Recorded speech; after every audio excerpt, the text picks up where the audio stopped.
نحمده ونستعينه ونستغفره ونعوذ بالله من شرور أنفسنا ومن سيئات أعمالنا من يهده الله فلا مضل له ومن يضلل فلا هادي له وأشهد أن لا إله إلا الله وحده لا شريك له وأشهد أن محمدا عبده ورسوله أما بعد فإن خير الحديث كتاب الله وخير الهدي هدي محمد صلى الله عليه وسلم وشر الأمور محدثاتها وكل محدثة بدعة وكل بدعة ضلالة وكل ضلالة في النار اعوذ باللہ من الشیطان الرجیم بسم اللہ الرحمن الرحیم محمد الرسول اللہ والذین معہ اشداء علی الکفار رحماء بینہم۔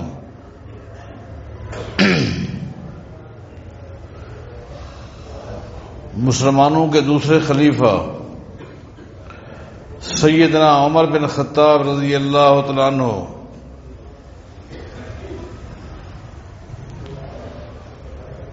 کی مبارک سیرت کے اس نقطے پر ہم پہنچے ہوئے ہیں کہ وہ اسلامی ریاست کے ذمہ داران کا کس طرح احتساب کیا کرتے تھے، کس طرح ان کا آڈٹ ہوا کرتا تھا، صرف عوام الناس کا ہی نہیں بلکہ جو ذمہ داران لوگ ہوتے، اور ان کے متعلق جب سیدنا عمر بن خطاب رضی اللہ عنہ کے پاس شکایات آتی تھی تو کیا وہ ان شکایات کو نظر انداز کر دیتے تھے یا ان پر غور کرتے اور کس طرح حالات کا جائزہ لیتے تھے اور کیا ان کا آڈٹ کا انداز ہوا کرتا تھا؟ اسی بات کو آگے چلاتے ہوئے آپ کے سامنے امیر عمر رضی اللہ عنہ کے دور کے مختلف صوبوں کے جو گورنر تھے ان کے متعلق عرض کروں گا کہ جب امیر عمر کے پاس شکایات آئیں انہوں نے کیا کیا۔ مثال کے طور پر کوفہ کے لوگ وفد کی شکل میں سیدنا عمر بن خطاب رضی اللہ عنہ کے پاس آتے ہیں اور اپنے گورنر کے حوالے سے شکایات کا انبار لگا دیتے ہیں۔ گورنر کون ہے؟ سیدنا سعد بن ابی وقاص رضی اللہ عنہ۔ تو سیدنا عمر نے رضی اللہ تعالیٰ عنہ محمد بن مسلمہ کی قیادت میں ایک قافلے کو کوفہ روانہ کرتے ہیں اور فرماتے ہیں کہ اپنے ساتھ کوفہ کے گورنر سعد بن ابی وقاص کو ملا کر کوفہ کی ہر جامع مسجد میں ایک نماز جماعت کے ساتھ پڑھنی ہے، اور نماز کے بعد نمازیوں سے پوچھنا ہے یہ تمہارے گورنر سعد بن ابی وقاص ہمارے ساتھ ہیں، ہمیں امیر المومنین سیدنا عمر بن خطاب نے بھیجا ہے، آپ کو ان کے حوالے سے جو شکایات ہیں وہ کھل کے بیان کرو۔ یہ انداز، یہ قافلہ کوفہ پہنچ گیا۔ کوفہ کی جس مسجد میں بھی انہوں نے نماز کے بعد کھڑے ہو کر لوگوں سے یہی بات پوچھی تو ہر مسجد کے ہر نمازی کی زبان پر سعد بن ابی وقاص کے حوالے سے ایک ہی جملہ تھا، لا نعلم الا خیرا ولا نشتہی بہ بدلا، یہ جملہ تھا۔ لا نعلم الا خیرا، کہ ہم نے اپنے گورنر کے اندر سوائے خیر کے، سوائے بھلائی کے کچھ نہیں دیکھا۔ ولا نشتہی بہ بدلا، اور ہم نہیں سمجھتے کہ ہمارے گورنر کا کوئی نعم البدل ہو سکتا ہے۔ ہمارے نزدیک کوئی نعم البدل نہیں۔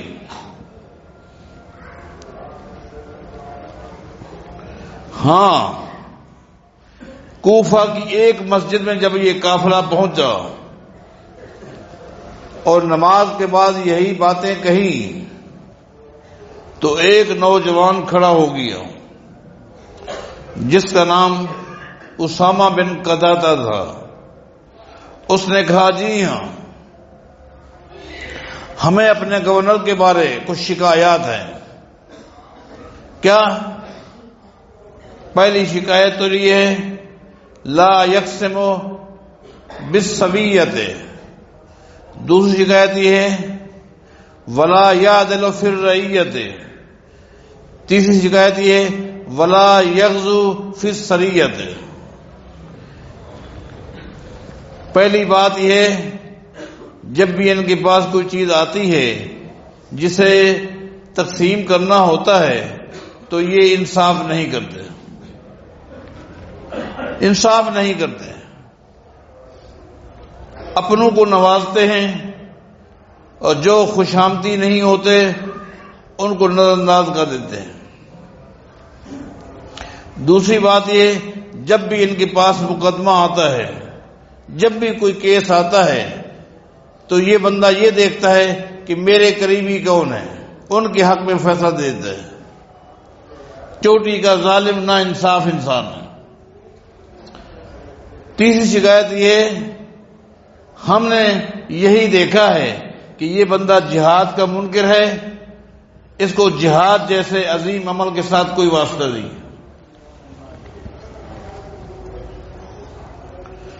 محمد بن مسلمہ کہتے ہیں کہ میں نے سعد بن ابی وقاص کی طرف دیکھا۔ آپ بتائیں؟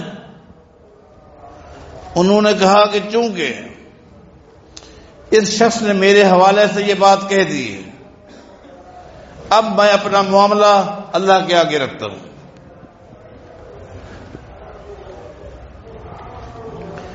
سعد بن ابی وقاص نے اللہ کے آگے درخواست رکھی، اللہم ان کان کاذبا فَإِمَّ بَصَرَهُ وَأَكْثِرْ عَيَالَهُ وَعَرِّضْهُ بِالْفِتَنِ وَفِي رِوَایَةٍ أَطِلْ عُمْرَهُ وَأَطِلْ فَقْرَهُ وَعَرِّضْهُ بِالْفِتَنِ۔ اے اللہ، اس بندے نے میرے حوالے سے یہ باتیں کہی ہیں، اور اے اللہ تو جانتا ہے یہ 100% جھوٹ بول رہا ہے، اس کی گفتگو میں سچائی کا وجود ہی نہیں ہے۔ اے اللہ، اگر میں جو کچھ کہہ رہا ہوں میری بات سچی ہے تو پھر میری اس شخص کے بارے بد دعا ہے۔ اللہ، یہ بد دعا دینے والے کون ہیں؟ سعد بن ابی وقاص رضی اللہ عنہ، جن کے بارے حدیث میں آتا ہے ایک دن نبی علیہ السلام کی خدمت میں حاضر ہوئے تھے اور نبی علیہ السلام سے عرض کی تھی ادعو اللہ ان یجعلنی مستجاب الدعوات۔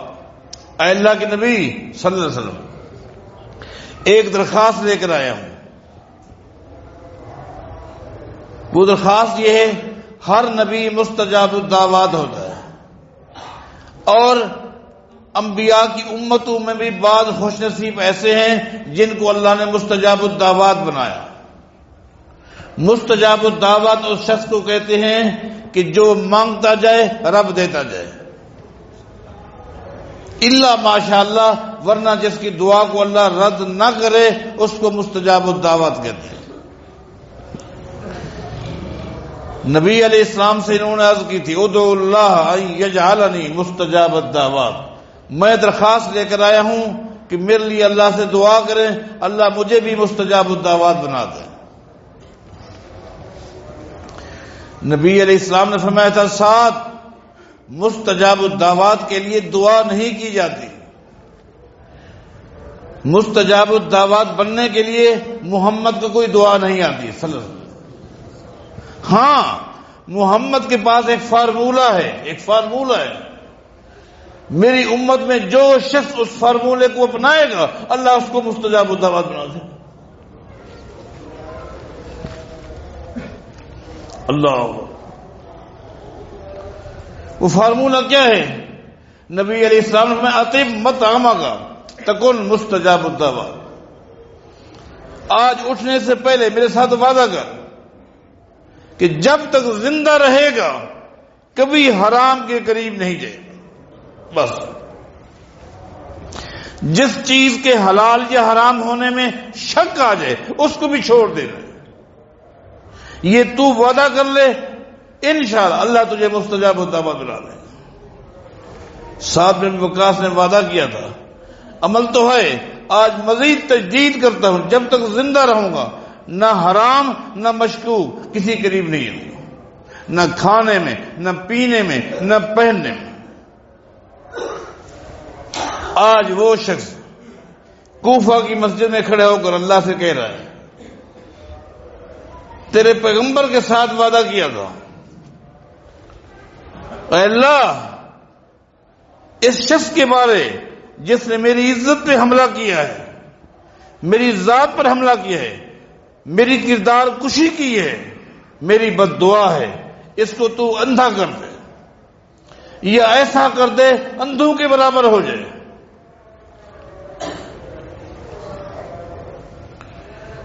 اس کے افراد کو بڑھا دے اور مالی لحاظ سے اس کو کنگلا کر دے، بالکل کنگلا کر دے،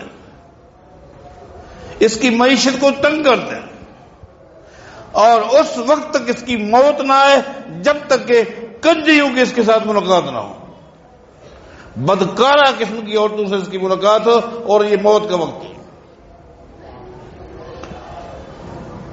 بات کو آگے چلانے سے پہلے پھر بتا دوں، اس بندے نے جیسا کہ صحیح بخاری میں آتا ہے بڑی لمبی عمر پائی تھی،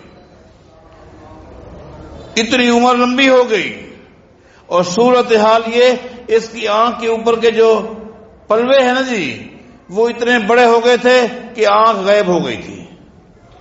یہ اپنے اس پلوے کو اٹھا کر ابرو کو اٹھا کر دیکھتا تھا، اندھوں کے برابر ہو گیا۔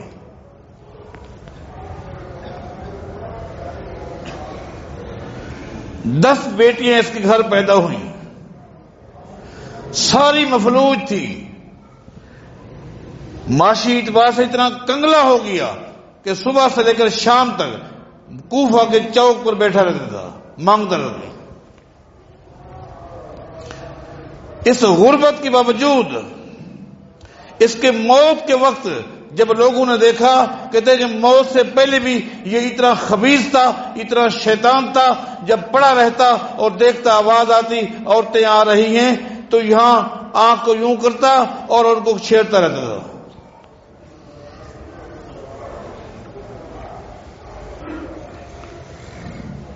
ہاں کوفہ والوں نے ایک بات سعد بن ابی وقاص کے حوالے سے کہی اور کئی جگہوں پر مستقل مساجد میں یہ بات دہرائی گی کہ سعد بن ابی وقاص کی عشاء کی نماز کے بارے ہمیں اعتراض ہے، وہ صحیح نہیں پڑھاتا۔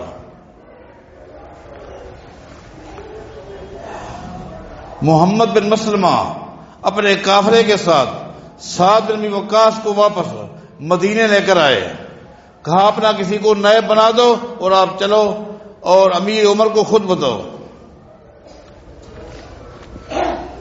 خود آ کر رپورٹ دی، ساتھ یہ کہا کہ میں نے ایسے بد دعا بھی کر دی۔ سیدنا عمر نے فرمایا کہ ہاں قَدْ بِكَ، آپ کے بارے ہمیں یہ امید تھی، لیکن نماز کے حوالے سے لوگ آپ پر اعتراض کرتے ہیں، خاص طور پر عشاء کی نماز آپ صحیح نہیں پڑھاتے۔ نمازیوں نے یہ بات کہی ہے، جو لوگ آئے تھے انہوں نے اسی بات کو دہرایا ہے۔ سعد بن ابی وقاص رضی اللہ عنہ فرماتے ہیں جی ہاں شکایت تھی، ہوگی، لیکن سن لیں، اطیل الاولین اولیین واعوذف الاخرین، جی ہاں میں عشاء کی پہلی 2 رکعتیں لمبی پڑھاتا ہوں، اس میں لمبی قرات کرتا ہوں، اور آخری 2 رکعتیں مختصر پڑھاتا ہوں۔ اے امیر المومنین، اے عمر بن الخطاب، اللہ کی قسم میں ان کو وہی نماز پڑھاتا ہوں جو نماز پڑھاتے ہوئے میں نے محمد مصطفیٰ کو دیکھا ہے۔ سید عمر نے فرمایا تھا ٹھیک ہے آپ یہاں رہیں، فی الحال جس کو آپ نے نئے بنایا ہے ابھی فی الحال رہنے دیں۔ گفتگو ہو رہی تھی کہ ہمس کے لوگ آ گئے، ہمس، اور انہوں نے اپنے گورنر کے بارے کہا کہ ہمارے پاس ہمس میں کوئی ایک شخص بھی ایسا نہیں، آپ ہمس میں آئیں، دکانداروں سے پوچھیں، کارخانے والوں سے پوچھیں، گھروں سے آواز لگا کر لوگوں سے پوچھیں، ان کو شکایات ہے۔ کوئی ایک شخص آپ کو ہمس میں ایسا نہیں ملے گا جس کو اپنے گورنر کے حوالے سے شکایت نہ ہو۔ گورنر کون ہے؟ سعید بن عامر رضی اللہ عنہ۔ سید عمر کھڑے ہو گئے کہ میں خود حفظ جاتا ہوں، خود حفظ پہنچ گئے، اور حفظ کی جامع مسجد میں ایک دن طے ہو گیا کہ حفظ والوں کو کہیں کہ یہاں آ جائیں۔ سب جمع ہو گئے۔ سیدنا عمر بن الخطاب رضی اللہ تعالیٰ عنہ نے یہ کوئی واقعات نہیں سنا رہا، اس میں جو حکمتیں ہیں، جو عبرتیں ہیں، جو نصیحتیں ہیں، جو اسباق ہیں، ان پر غور کرتے ہیں۔ سیدنا عمر بن الخطاب رضی اللہ تعالیٰ عنہ نے حمص کے گورنر کو اپنے ساتھ لیا، مرکزی مسجد میں پہنچ گئے، مسجد بھر گئی، دنیا جمع ہو گئے۔ سیدنا عمر نے فرمایا سعید تم یہاں میرے ساتھ کھڑے رہو۔ لوگوں سے پوچھا کیف وجدتم عاملکم یا اہل حمص، او حمص والو یہ تمہارا گورنر ہے، کیا تمہیں ان سے کوئی شکایت ہے؟ سب نے کہا جی ہاں ہمیں شکایت ہے۔ مسجد کا کوئی ایک بندہ ایسا نہیں تھا جس نے یہ کہا کہ مجھے شکایت نہیں۔ سیدنا عمر نے فرمایا تم اپنے میں سے ایک بندے کا انتخاب کرو جو شکایات رکھتا جائے، اور سعید بن عامر میرے سامنے شکایت کا جواب دے گا۔ یہ آڈٹ، یہ احتساب۔ ماحول کیسے نہ صحیح ہو۔ آج ہم اپنی اسلامی ریاستوں پر بھی غور کریں، کیا ہو رہا ہے؟ ایک شخص کا انہوں نے انتخاب کیا، ہاں اس نے کہا نشکوہ اربعن، ہمیں مرکزی طور پر اپنے گورنر سے 4 شکایتیں ہیں۔ ہاں بتاؤ، کہنے لگے لا یخرج الینا حتی یطال النہار، یہ پہلی شکایت ہے، لا یخرج الینا حتی یطال النہار، ایک دن کی بات نہیں ہے، 2 دن کی بات نہیں ہے، 3 دن کی بات نہیں ہے، مستقل یہ اپنے دفتر میں لیٹ آتے ہیں۔ ہونا تو یہ چاہیے کہ پہلے ہی ہے، آنے والے لوگوں کو یہ انتظار کریں۔ لوگ دور دور سے آتے ہیں اپنے مسائل لے کر، انتظار کرتے رہتے ہیں، یہ لوگوں کو انتظار کرواتا ہے، خود کسی کی انتظار نہیں کرتا۔ سید عمر نے فرمایا سعید جواب دو۔ سعید بن عامر فرماتے ہیں جس بات کو آج تک میں نے ظاہر نہیں کیا لگتا ہے کہ آج ظاہر کرنا پڑ گیا ہے۔ بات یہ ہے میری گھر کی صورتحال سے آپ واقف ہیں، میرے معصوم بچے ہیں، میری بیوی کس قدر علیل ہے آپ کو اطلاع پہنچ چکی ہے۔ میں جس طرح دفتر میں آ کر کام کرتا ہوں گھر کے ٹوٹل کام بھی میں خود کرتا ہوں، ولیس لی خادم، میرے گھر میں نہ کوئی نوکر ہے نہ کوئی نوکرانی ہے، حتیٰ کہ صبح کی نماز کے بعد جب میں گھر میں آتا ہوں گھر کی صفائی کے علاوہ خود کہتے ہیں خود میں آٹا گوندتا ہوں، خود میں کھانا پکاتا ہوں، روٹی میں خود پکاتا ہوں، اپنے معصوم بچوں کو کھلاتا ہوں، اپنے گھر کے پورے معاملات مکمل کرنے کے بعد آتا ہوں، یقیناً مجھے دیر ہو جاتی ہے۔ یہ بات صحیح کہہ رہے ہیں، ہمس والے جھوٹ نہیں بول رہے، لیکن معاملہ اسی طرح کا ہے۔ میرے گھر میں کوئی نوکر نہیں ہے، کوئی نوکر نہیں، گورنر ہے، غور کریں کیا ہے، گورنر ہیں، گھر میں کوئی خادمہ نہیں، کوئی نوکر نہیں، میرے گھر والوں کی صورتحال یہ، معصوم بچے ہیں، آجنو آجینی، آٹا خود گوندتا ہوں، اخبز خبزا، روٹی خود پکاتا ہوں۔ ہاں دوسری شکایت کیا ہے؟ اس نے کہا دوسری شکایت یہ ہے رات کو اگر کسی کے ساتھ کوئی مجبوری پیش آ جائے اور وہ ملنے کے لیے آئے تو یہ شخص فلا یکلم احدا باللیل، بات سے آوازیں دیتا رہے، کبھی آج تک یہ باہر آ کر اس کی بات نہیں سنتا۔ سعید کیا مسئلہ ہے؟ آج کی بالکل صحیح کہہ رہے ہیں، ہمس والے صحیح کہہ رہے ہیں، جعلت النہار لہم وجعلت اللیل للہ۔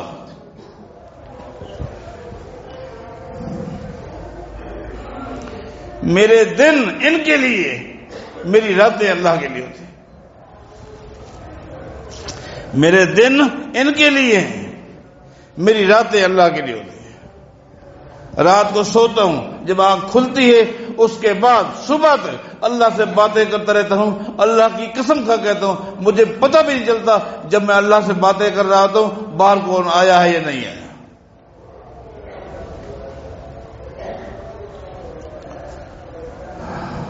اس شخص نے کہا تیسری شکایت یہ ہے دین اسلام میں کوئی چھٹی کا تصور نہیں ہے، لیکن یہ چھٹی کرتے ہیں۔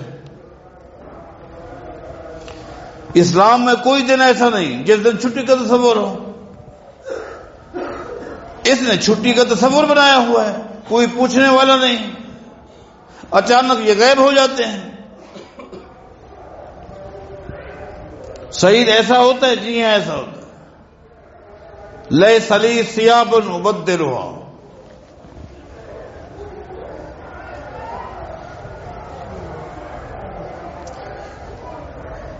لیس لی ثیاب ابدلھا، امیر المومنین آپ نے مجھے امین بنایا ہے، بیت المال کو کھانے والا نہیں بنایا۔ جب سے آپ نے مجھے ہمس کا گورنر بنایا ہے وہیں سے جو کپڑوں کا جوڑا پہن کر آئے ہوں، اللہ کی قسم وہی ایک جوڑا ہے، ایک بھی زائد جوڑا نہیں جس کو میں تبدیل کر سکوں۔ جس دن وہ میلا ہو جاتا ہے تو صبح کو گھر کے سارے کام کرنے کے بعد میں لنگوٹا کس کر میں اپنے کپڑوں کو دھوتا ہوں، اس جوڑے کو پھر سکھاتا ہوں، آدھا دن یہی چلا جاتا ہے، پھر پہن کر آخری حصے میں آ جاتا ہوں۔ ولیس لی ثیاب ابدلھا، میرا ایک جوڑا بھی ایسا نہیں، نہ یہ ثابت کر سکتے ہیں کہ میں تبدیل کر گیا ہوں۔ اس شخص نے کہا یہ تینوں باتیں قابل غور بھی تھیں، ٹھیک ہے، لیکن چوتھی اور جو مرکزی شکایت ہے وہ شکایت ایسی ہے ایسا شخص گورنر نہیں بن سکتا۔ کیا ہے؟ کہنے لگا انہو یغت غتۃ، انہو یغت غتۃ، اس بندے کو مرگی کی بیماری ہے، مرگی کی بیماری ہے، دورہ پڑتا ہے، اس کو ہوش نہیں رہتا۔ جو مرگی کا مریض ہو، جس کو دورہ پڑتا ہو، وہ مسلمانوں کے کسی علاقے کا گورنر کیسے بن سکتا ہے؟ اس کو ہٹائیں۔ سیدنا عمر کو پتہ نہیں تھا کہ کیا ہوتا ہے ان کے ساتھ۔ سیدنا عمر نے پوچھا کیا معاملہ ہے؟ تو سعید بن عامر نے بتایا لقد شہدت مسرا خبیب الانصاری بمکہ تھا، جس دن مکہ والوں نے خبیب رضی اللہ تعالیٰ کو سولی پہ لٹکایا تھا، خبیب رضی اللہ تعالیٰ کو مکہ والوں نے جس دن سولی پہ لٹکایا تھا، اور پورے مکہ والے مرد بھی، عورتیں بھی، بچے بھی، مکہ سے دور بھی وادیوں کے لوگ تماشائی تھے، تماشا دیکھنے کے لیے آئے ہوئے تھے کہ آج خبیب انصاری جیسے انسان کو آج مکہ والے سولی پہ لٹکائیں گے۔ وہ جو تماشا دیکھنے والے تھے، اے امیر المومنین، ان تماشا دیکھنے والوں میں سے میں بھی تھا، میں اس وقت مسلمان نہیں تھا۔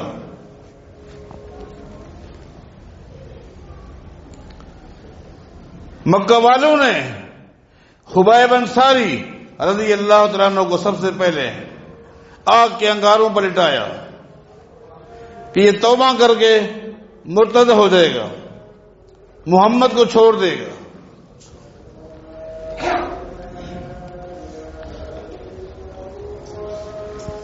سیدنا سعید بن عامر کہتے ہیں اے امیر المومنین، آپ نہیں تھے لیکن میں تھا،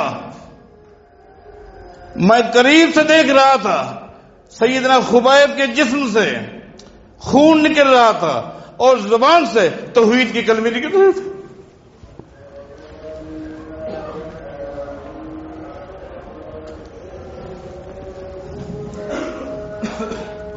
آگ کے انگاروں پہ ایک شخص کو لٹایا ہوا ہے، جسم سے خون نکل رہا تھا لیکن زبان سے توحید کی کلمے نکل رہے تھے۔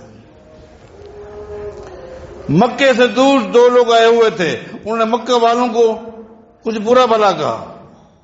کسی کو کسی دین سے ہٹانے کے لیے یہ طریقہ ہے؟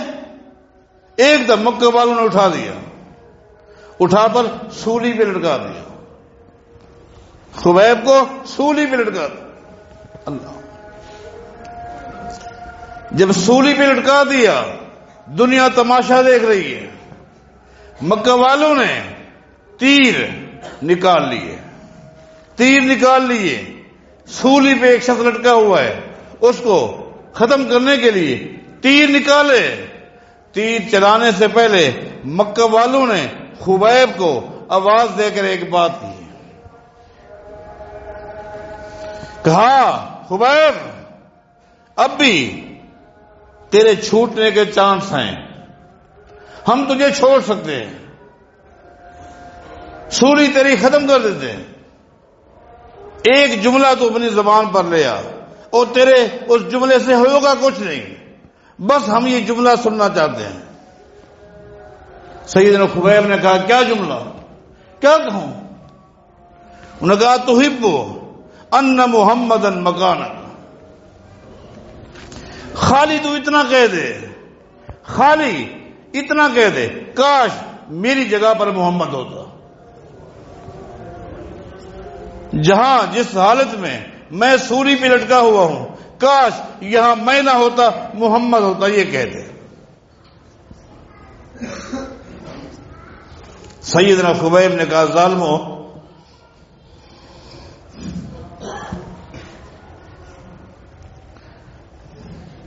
مجھ سے یہ امید رکھتے ہو میں کائنات کے امام محمد مصطفیٰ کے بارے یہ کہوں گا؟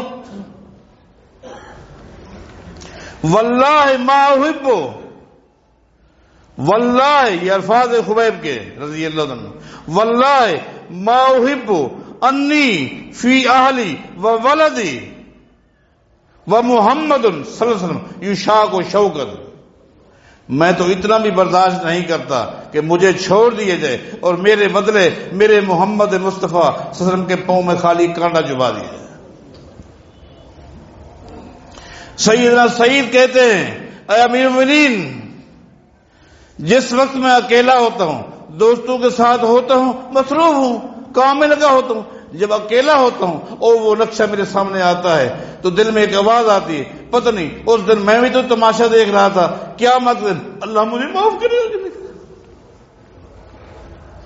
جب یہ سوچتا ہوں میں بھی تو تماشائی میں سے تھا، قیامت کے دن اللہ مجھے معاف کرے گا کہ نہیں، جب یہ سوچتا ہوں تو ایک دم گر پڑتا ہوں، ایک دم رسی طاری ہو جاتی ہے، مجھے اپنا ہوش نہیں ہوتا۔ یہ بات ٹھیک ہے، ایسا ہوتا ہے، لیکن جب میرے سامنے یہ بات آتی ہے تو جس وقت سیدنا سعید نے یہ بات کہی، پورا مسجد کے اندر جو لوگ تھے سب رونے لگ گئے، سیدنا عمر بھی رونے لگ گئے۔ سیدنا عمر نے اتنا کہا، سعید بس ہم تیرے لیے استقامت کی دعا کرتے ہیں۔ یہ کہہ کر سیدنا عمر اٹھ کر مدینہ آ گئے۔ آنے کے بعد بیت المال سے 1000 دینار سونے کا ہوتا تھا، درہم چاندی کا، 1000 دینار سعید بن عامر کے پاس بھیجے اور کہا کہ اس کو آپ اپنے ذاتی استعمال میں لائیں، اپنے لیے، بچوں کے لیے کپڑے خرید کریں، اپنے لیے نوکر کا، گھر والوں کے لیے نوکرانی کا بندوبست کریں، اللہ پاک آپ کے لیے آسانی فرما دے، اور کوشش کریں کہ وقت جو ہے وہ مسلمانوں کو دے، ان کے مسائل کو حل کرے۔ یہ انداز امیر المومنین عمر بن خطاب کا۔ اب آپ کی مرضی، آپ ان کی ذات کے بارے جو کچھ کہیں، اس نے کس طرح حکومت کی۔ آج دنیا میں کچھ لوگ ہیں نظام فاروقی کے نعرے لگاتے ہیں، نظام فاروقی میں یہ عدل ہے، یہ انصاف ہے، یہ اصول ہیں، یہ قوانین ہیں۔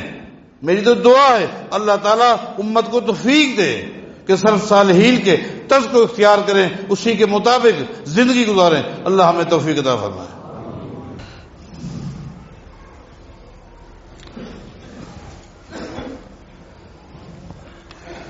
ان الحمد للہ نحمده ونستعینه ونستغفره ونعوذ باللہ من شرور انفسنا وسیئات اعمالنا، من یهده اللہ فلا مضل له ومن یضلل فلا هادی له، واشهد ان لا الہ الا اللہ وحدہ لا شریک له، واشهد ان محمدا عبدہ ورسولہ، اما بعد فان خیر الحدیث کتاب اللہ وخیر الہدی ہدی محمد صلی اللہ علیہ وسلم، وشر الامور محدثاتها وکل محدثۃ بدعۃ وکل بدعۃ ضلالہ وکل ضلالۃ فی النار۔ اے اللہ، ہمارے جتنے بھائی، جتنی ہماری بہنیں جو بھی ایمان پر، اسلام پر فوت ہو گئے ہیں، صحیح عقیدے کو ساتھ لے کر گئے ہیں، عملی کوتاہیاں انسان میں ہوتی ہیں، اے اللہ انہیں معاف فرما دے۔ اے اللہ ہم میں سے جن کے والدین، والد یا والدہ، بہن بھائی، دوست احباب، اقربا جو بھی ایمان و اسلام پر فوت ہو گئے ہیں، اے اللہ ان کی بخشش فرما دے، اے اللہ ان سے راضی ہو جا۔ اے اللہ جو مسلمان بیمار ہیں انہیں صحت کاملہ عاجل عطا فرما۔ یہ ابھی جو مجھے پرچی دی گئی ہے، یہ ہماری جماعت کے عظیم ہمارے دوست جس نے پوری زندگی الحمدللہ دینی معاملات میں گزاری ہے، محترم بھائی محمد اسحاق صاحب، یہ احمد جی والے، بھیا احمد جی والے کہلاتے ہیں۔ آپ اچھی طرح جانتے ہیں یہ سخت بیمار ہیں اور آگا خاں ہسپتال میں داخل ہیں۔ ان کے لیے خصوصی دعا فرمائیں، اللہ انہیں صحت فرمائے۔ اس مرکز میں جہاں ہم بیٹھے ہیں، اس مرکز میں مجھے سب سے پہلے لے کر آنے والے اسحاق بھائی ہیں۔ مجھے آج تک یاد ہے، سن 84-85 کی بات ہے کہ میرے پاس آئے کہ ہمارے ہاں حفظ کی ناظری کی 2 کلاسیں ہیں، بچوں کو ایک قاری صاحب پڑھاتے ہیں اور بچیوں کو ایک قاریہ پڑھاتی ہیں، آپ آئے امتحان میں۔ سب سے پہلے مجھے یہاں لے کر آنے والے اور جماعت سے متعارف کرانے والے اور دوستوں سے ملاقات کرانے والے یہ اسحاق بھائی ہیں، اور جب بھی جہاں بھی دینی حوالے سے جانا پڑا انہوں نے ہمیشہ اپنے آپ کو پیش کیا، ساری زندگی انہوں نے دین پہ گزاری ہے، ان کے لیے خاص طور پر دعا فرمائے اللہ انہیں صحت عطا فرمائے۔ انہوں نے پیغام بھیجا ہے کہ میرے لیے ایک تو یہ ہے کہ دعا کریں، دوسرا یہ بھی کہا ہے کہ میں نے آپ کے بیچ میں زندگی کا ایک حصہ گزارا ہے، کہیں کسی موڑ پہ اگر میری ذات سے کسی کو تکلیف ہوئی تو اللہ کے لیے معاف کر دیں۔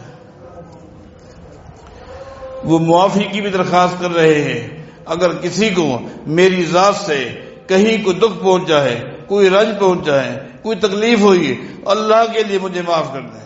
میرے بھائیوں، وہ تو ہمارے ایک انتہائی دیندار ساتھی ہیں، ہم ان کے لیے دعا کرتے ہیں اللہ انہیں صحت والی لمبی عمر عطا فرمائے، اور آئندہ بھی اللہ تعالیٰ ان سے دین کا کام لیتا رہے۔ ہماری ان کے لیے اور باقی بھی جتنی مسلمان بیمار ہیں سب کے لیے دل کی گہرائی سے دعا کرتے ہیں، اے اللہ تمام بیماروں کو شفا عطا فرما، اے اللہ تمام بیماروں کو شفا عطا فرما، اے اللہ جتنے بھی مسلمان بیمار ہیں، گھروں میں ہیں، ہسپتالوں میں ہیں اور کسی بھی بیماری کے اندر مبتلا ہیں، کوئی بھی مرض ہے، اے اللہ انہیں سکون والی، راحت والی، صحت والی زندگی نصیب فرما۔ صحت ایک عظیم نعمت ہے، ایک عظیم نعمت ہے، اے اللہ ہم سب کو اپنے علاوہ کسی کا محتاج نہ کرنا۔ اے اللہ جو تو نے ہمیں عمر دی ہے، زندگی دی ہے، ایمان والی ہو، عمل صالح والی ہو، ہر طرح کے فتنے سے، شر سے اے اللہ ہمیں محفوظ فرما، دنیا اور آخرت کی سلامتی نصیب فرما۔ اے اللہ یہ دنیا کے دن گزر جائیں گے، کٹ جائیں گے، اے اللہ ہماری سب کی، مرد ہے یا عورت ہے، ہم سب کی آخرت بھی بہتر بنا دے۔ اے اللہ آخرت کے حوالے سے بھی ہم اپنے لیے، اپنے بھائیوں کے لیے، اپنی بہنوں کے لیے درخواست کرتے ہیں، اے اللہ ہماری آخرت بہتر بنا، اے اللہ قبر کے عذاب سے بچانا، اے اللہ قبر کے عذاب سے بچانا، اے اللہ قیامت کی ہولناکی سے محفوظ فرمانا، اے اللہ قیامت دن اپنے پیغمبر کے جھنڈے تلے ہم سب کو جمع فرما دینا۔ اقول قولی ھذا وآخر دعوانا الحمدللہ رب العالمین۔